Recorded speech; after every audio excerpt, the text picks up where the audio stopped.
March, I was alerted of an audition opportunity with my local acting troupe. They are putting on a mini Renaissance festival at the end of June, and they needed some character actors. I went in, auditioned, was accepted pretty much right then and there, and I was cast as a mermaid. You don't understand how big this is for me. I have loved mermaids literally my entire life.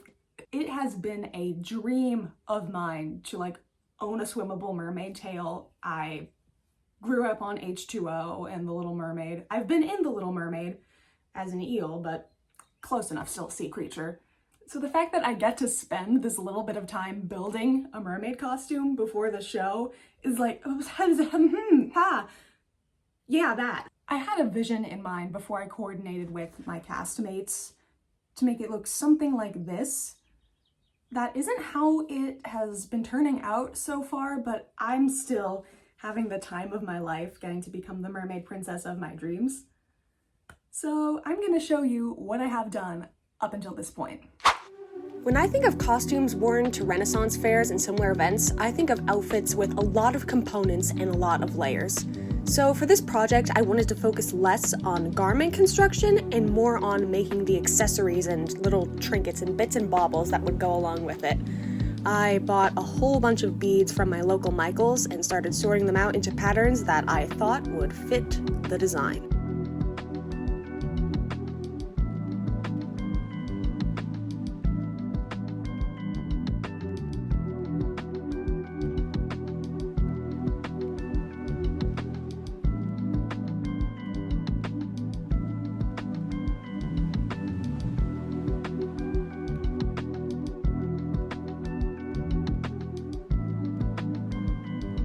The design you see here is for one of my necklaces.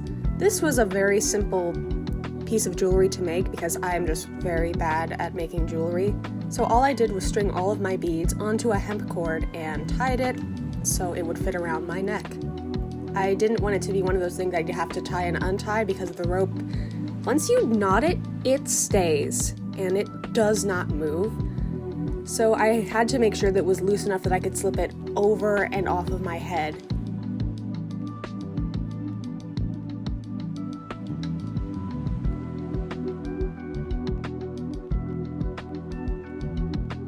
I found this tiara in our costume box, and I don't remember where we got it from. It might have been something that my little sister bought at one of my old dance recitals from way back when, but it was ripe to be customized for this project, so I started gluing shells and pearls all around it.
At this point, I wasn't sure what I was going to do with my hair, but I was certain that I wanted a slightly more elaborate hairstyle than what I usually go for, so I knew that it would require a lot of bobby pins. I took these blank ones that were also from Michaels and took some of the beads and glued them on in mostly random patterns.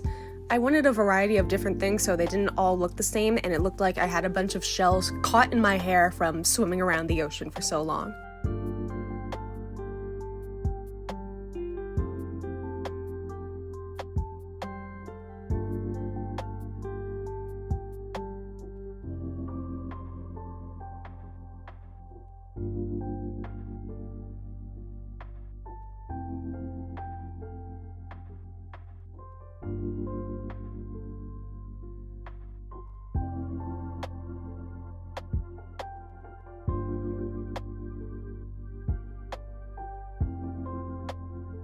Finally, I made a charm bracelet using the same method that I used for the necklace.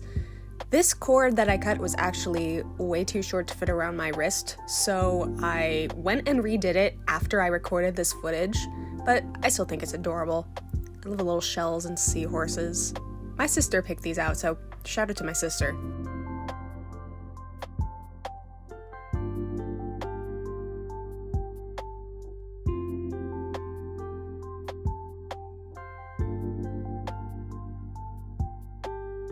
I was certain early on that I needed a bag that blended into my costume to carry around anything that I was gifted, or cash, or my phone, even if I needed to check the time. So I made one out of one of those cheap organza jewelry bags and this nautical looking netting that my parents just had in the attic for forever. I had no idea they owned this, but they planned to do one of the rooms in a nautical theme, and apparently this was the perfect time to break out all of that old stuff and show me. So shout out to my parents for being MVPs here and getting the best material that I could have asked for. This came in much handy.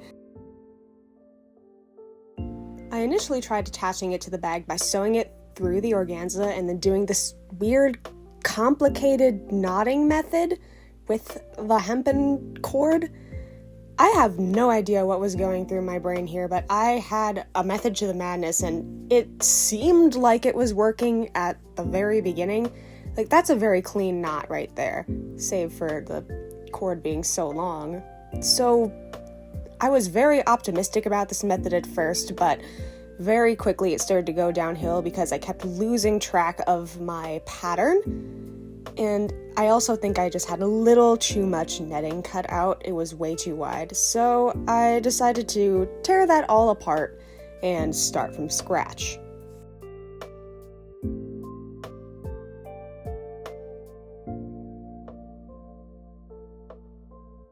I cut the netting down to a more appropriate size once I had unfastened it from the organza.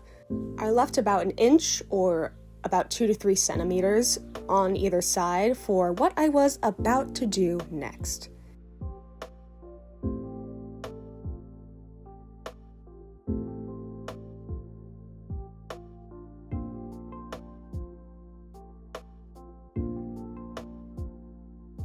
You knew it was coming.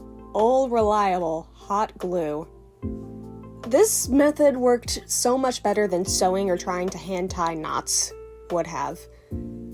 What I did was put a little dollop of glue where both sides of the pouch met up, and then when I was done, I flipped it inside out so all of those glue stains were hidden.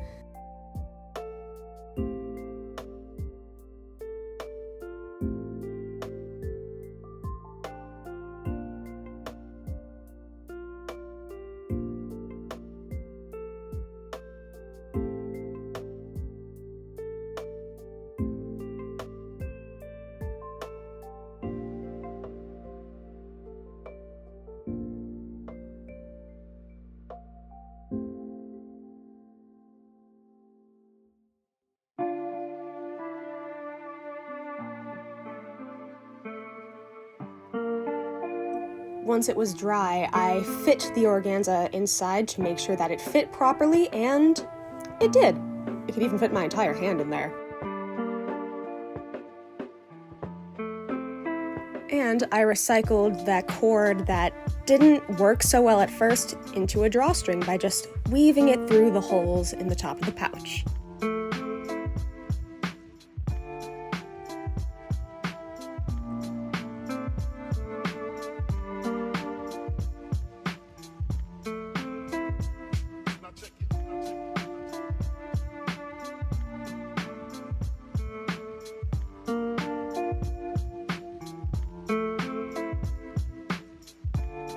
After all of that, the bag was still very see-through, so I decided to solve that problem by adding even more stuff.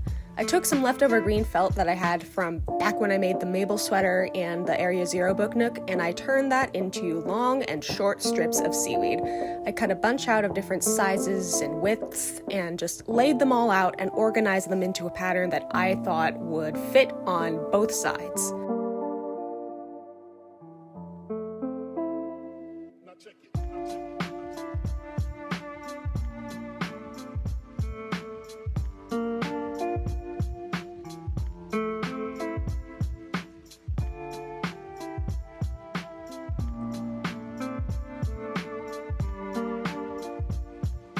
think the amount of scrap I had yielded about 10 or 11 of these little strips, and it was just enough to cover everything.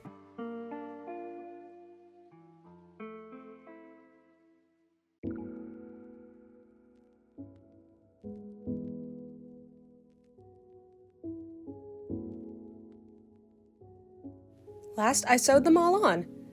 I did most of this off camera because 1, I'm bad at getting footage of me sewing, and 2, I do not ever want footage of me stabbing myself with a needle on camera and immortalized in the internet forever.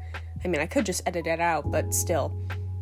It's so much easier to focus when there isn't a camera watching your every move.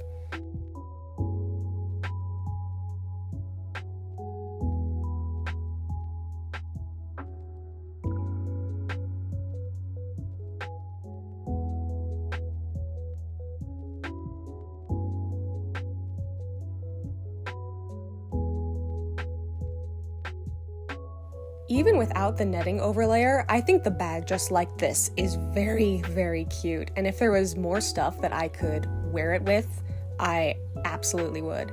It is just so niche and tacky though, that I'm not sure what outfits in my closet I could sneak it into. I'll find a way someday. Once that was done, I put it back into the netting bag and it was complete.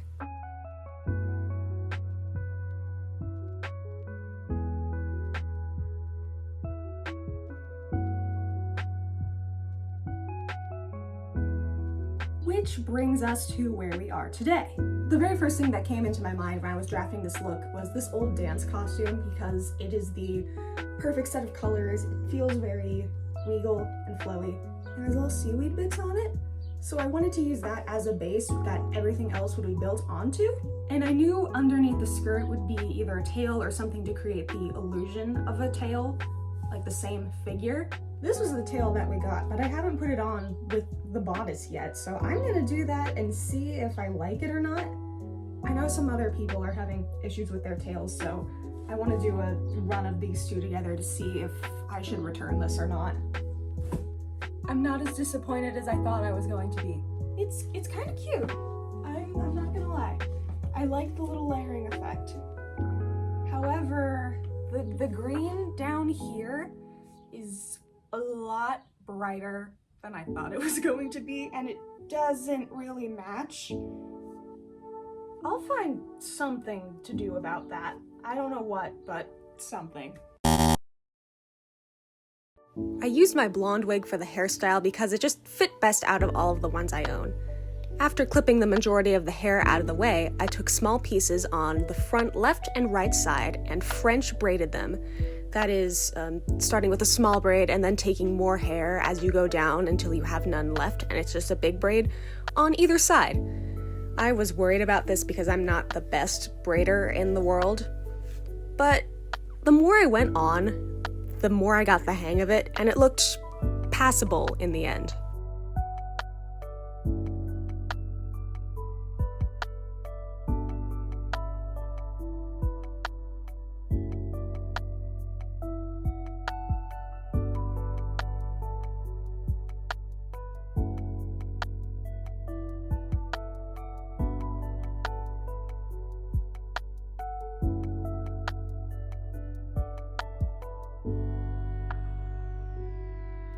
Once the braid was tied off, I slid in those bobby pins that I made earlier in between the plates.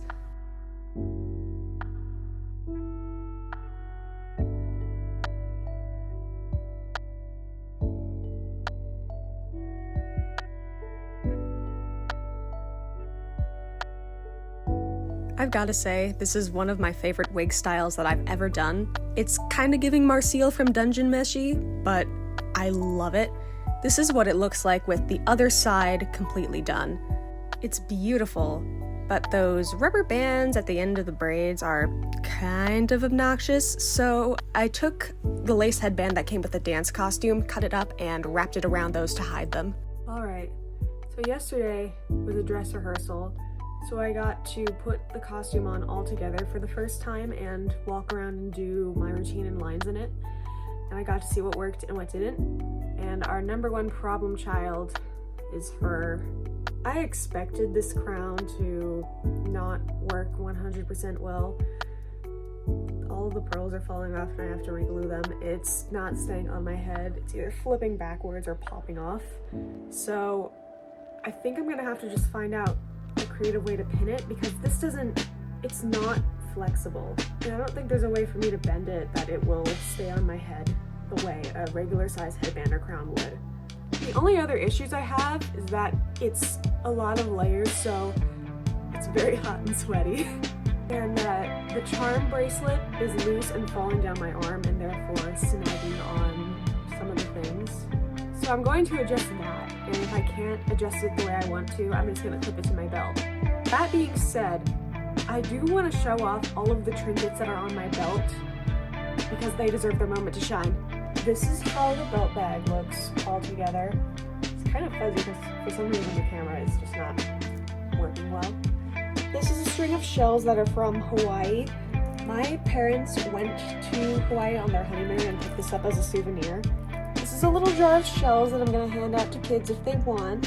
These are from Ocean City, Maryland, and they're dyed a bunch of different colors. And this is what the bracelet will look like if it ends up being another belt trinket. There's also a strip of the netting that I put around my waist too, but that's not on the belt, that's just another layer to it. And I don't feel like putting it on. Before anything else, I gotta do the cheek scales that I gotta do. Hello. If you haven't heard of the trick of using a mesh wig cap to create the illusion of fish or reptile scales with eyeshadow, you might be living under a rock. So I used this to add some fishy aquatic details to my contouring. The rest of the face up was very self-explanatory. I only really needed 2 colors of eyeshadow, a little bit of mascara, and some lipstick. But the most important component of all was sunscreen. I was going to be outside for hours, so I was not leaving without a layer of sunscreen on top of all of my makeup. No sunburn allowed in this household.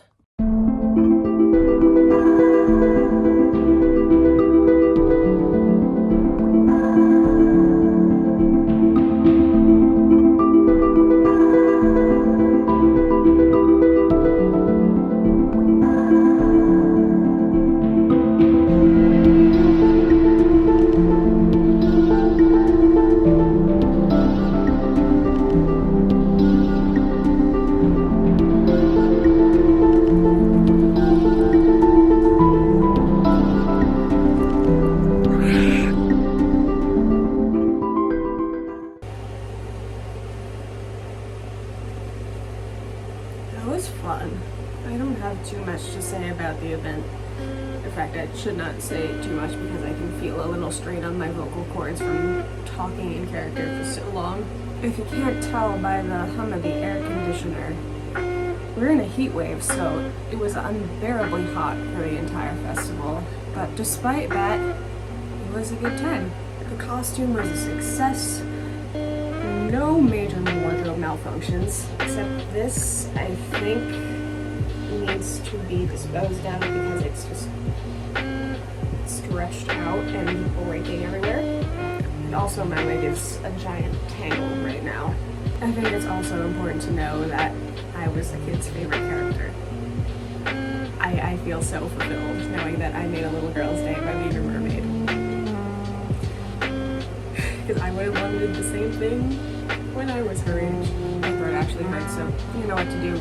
Hit the buttons.